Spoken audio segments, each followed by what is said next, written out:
பாட்டாளிகள் அனைவருக்கும் வணக்கம். அதாவது நம்ம சேனலை ஏராளமான பாட்டாளி சொந்தங்கள் சப்ஸ்கிரைப் பண்ணாமலே பார்த்துட்டு வரீங்க. நீங்கள் சப்ஸ்கிரைப் பண்ணி பெல் பட்டனை ப்ரெஸ் பண்ணால் மட்டும்தான் நாங்கள் காணொலிகளை பதிவிடும்போது அது உடனடியாக உங்களுக்கு நோட்டிஃபிகேஷனில் வந்து சேருங்கிற சொல்லிக்கிறேன். சரி, இன்றைக்கி ஒட்டுமொத்த செய்தி தொலைக்காட்சி நிறுவனங்களுக்கும் சோசியல் மீடியா சேனல்களுக்கும் ஒவ்வொரு நொடிக்கும் ஒரு தலைப்பு செய்தி கொடுத்து கொண்டு இருக்கக்கூடிய ஒரு கட்சி எதுன்னு கேட்டுக்கிட்டிங்கன்னா அது பாட்டாளி மக்கள் கட்சிங்கிறத யாராலையும் மறுக்க முடியாது.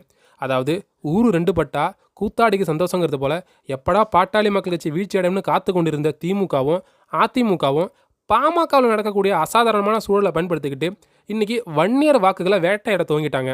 அதிலும் பாருங்கள், நேற்றைய தினம் எடப்பாடி பழனிசாமி ஒரு அறிக்கை ஒன்று வெளியிட்டிருக்காரு. அந்த அறிக்கையில் என்ன சொல்லியிருக்காருன்னு பார்த்தீங்கன்னா, வரும் ஜூலை 7 முதல் 21ஆம் தேதி வரைக்கும் புரட்சி தமிழரின் எழுச்சி பயணம் என்ற பேரில் ஒவ்வொரு சட்டமன்ற தொகுதி வாரியாக பிரச்சார பயணத்தை துவங்க இருப்பதாக ஒரு அறிக்கை வெளியிட்டிருக்காரு. ஆரம்பத்தில் நான் கூட இந்த சுற்றுப்பயணத்தை சாதாரணமான ஒரு விஷயமாக தான் நினச்சி கடந்து போக நினச்சேன். ஆனால் இந்த சுற்றுப்பயணத்தினுடைய பின்னணியை அலசி ஆராய்ஞ்சு பார்த்த பிறகு தான் நமக்கு மேலும் சில அதிர்ச்சி தகவல் கிடைச்சிது. அது என்னன்னு கேட்டுக்கிட்டிங்கன்னா, எடப்பாடி பழனிசாமி முதற்கட்டமாக துவங்க உள்ள இந்த பிரச்சார பயணத்தில் இருக்கக்கூடிய 34 சட்டமன்ற தொகுதிகளில் கிட்டத்தட்ட 30 சட்டமன்ற தொகுதிகள் வட மாவட்டத்திலையும் டெல்டா மண்டலத்தையும் ஒட்டியுள்ள பகுதிகளில் தான் அமைஞ்சிருக்கு. மேலும் இதில் கிட்டத்தட்ட 23 சட்டமன்ற தொகுதிகளில் பாட்டாளி மக்கள் கட்சி ஏற்கனவே அமைப்பு ரீதியாக மிக பலமாக இருக்கிறது மட்டும் இல்லாமல் குறிப்பிட்ட 10 சட்டமன்ற தொகுதிகளில், அதாவது இந்த விக்கிரவாண்டி, திண்டிவனம், மயிலம், நெய்வேலி, பன்ருட்டி, மயிலாடுதுறை, கும்பகோணம், பூம்புகார், செஞ்சி மற்றும் கீழ்வேலூர் உள்ளிட்ட 10 சட்டமன்ற தொகுதிகளில் பாமக வரும் தேர்தலில் போட்டியிடுவதற்கு திட்டமிட்டு அதற்கான கள வேலைகளையும் ஒரு பக்கம் விரைவுபடுத்தியிருக்காங்க. இப்படியான ஒரு சூழலில் எடப்பாடி பழனிசாமி இந்த குறிப்பிட்ட சட்டமன்ற தொகுதிகளை குறிவச்சு பிரச்சார பயணத்தை துவங்குவதன் நோக்கமே பாமகவில் இருக்கக்கூடிய மோதல் போக்கை பயன்படுத்திக்கிட்டு இந்த பகுதியில் இருக்கக்கூடிய வன்னியர் சமூக மக்களுடைய, குறிப்பாக வன்னியர் சமூக இளைஞர்களுடைய வாக்குகளை வாங்கிட வேண்டும் என்பதற்காக தான் தற்போது CV சண்முகம், MC சம்பத் உள்ளிட்டோர் மூலமாக இந்த பிரச்சார பயணத்தில் ஏராளமான வன்னியர் சமூக மக்களை எடப்பாடி பழனிசாமி தலைமையில் கட்சியில் சேர வைப்பதற்கு அதிமுக தலைமை மறைமுக திட்டம் போட்டு வருவதாகவும் சொல்லப்படுது. மேலும் தேர்தலுக்கு கிட்டத்தட்ட 10 மாதங்களுக்கு மேலே இருக்கும் பட்சத்தில் எடப்பாடி பழனிசாமி இப்போவே இந்த பயணத்தை துவங்குவதற்கான காரணம் என்னன்னு கேட்டுக்கிட்டிங்கன்னா, அண்ணன் அன்புமணி அவர்கள் துவங்க உள்ள சட்டமன்ற தொகுதி வரையான நடைபயணம் தான் இன்னைக்கு ஆளுங்கட்சி எதிர்கட்சின்னு ஒட்டுமொத்த அரசியல் கட்சிக்கும் வயிற்றுல புளியை கரைச்சிருப்பதாக சொல்லப்படுது.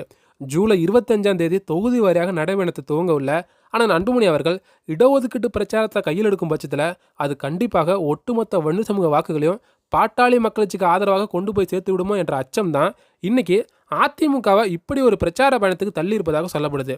இதில் இன்னொரு பக்கம் திமுக தலைமையும் சபரீசனுடைய பெண் நிறுவனமும் சேர்ந்து பாட்டாளி மக்கள் கட்சிக்கு எதிராக பல்வேறு உள்ளடி வேலைகள் பார்த்துட்டு வருவதாகவும் சொல்லப்படுது.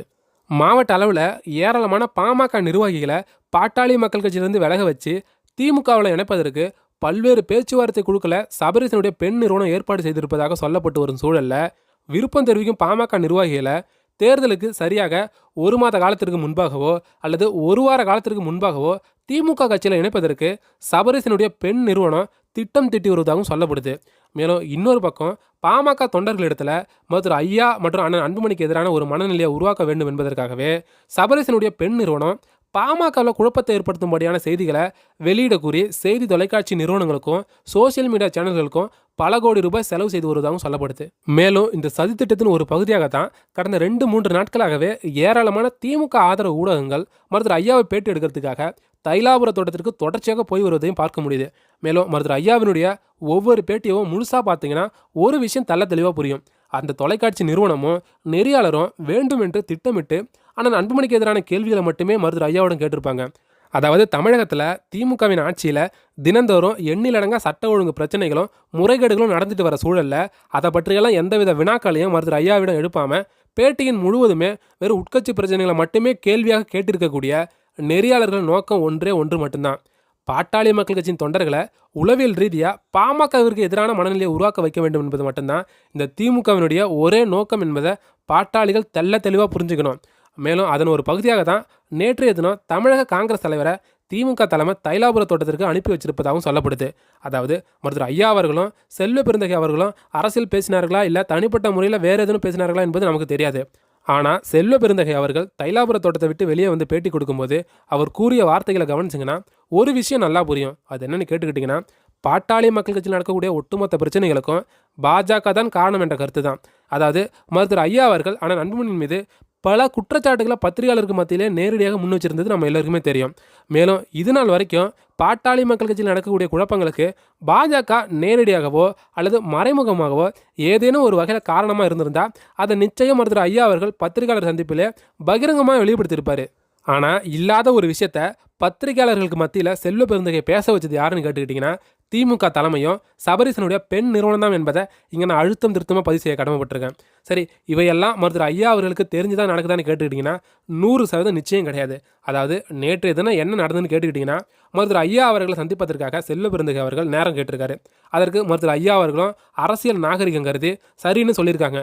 மேலும் மருத்துவர் ஐயாவை சந்தித்த பிறகு தோட்டத்தை விட்டு வெளியே வந்த செல்வ பெருந்தகை என்ன பேட்டி கொடுக்க போகின்றார் என்பது கூட மருத்துவர் ஐயாவிற்கு தெரியாது. ஆனால் ஐயாவினுடைய சந்திப்பை ஒரு கருவியாக பயன்படுத்தி கொண்ட செல்வ பெருந்தகை திமுகவின் திட்டத்தின்படி பிரஸ் மீட்டில் பாமகவின் குழப்பங்களுக்கு பாஜக தான் காரணம்னு சொல்லியிருக்காரு.